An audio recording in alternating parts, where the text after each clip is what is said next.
What's up, you guys? I have a ChatGPT hack for engagement that is going to blow your mind. Watch this.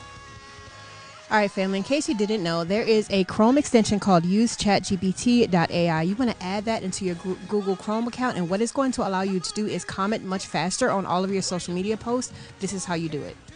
Once you've uploaded your UseGPT.ai Chrome extension, all you simply have to do is to go into Instagram and highlight what you want to reply to. Highlight what the person has put down as their caption, okay? You are then going to right-click, or you can hover, and you can see that the option pops up for Alt plus GPT, or you can just click on it. Once you select it, all you have to do is scroll down to where it says reply to this. Once you click on reply to this, go over here, hit like, and then it'll ask you to connect your ChatGPT, and then it'll give you something to reply to as a comment. Now, you don't have to use all of this, but all you simply have to do is to copy it and then paste it into the comment section, and therefore your comments will be more relevant to people and they will value it. Okay, now make sure that it makes sense. Sorry, that's my old group. Make sure that the comment makes sense and that is relevant, because you want to do your checks and balances. AI is great, but at the same time you want to make sure it still sounds like you. So as always, don't be selfish. Share this with your friends, and if this has helped you out, give me a follow.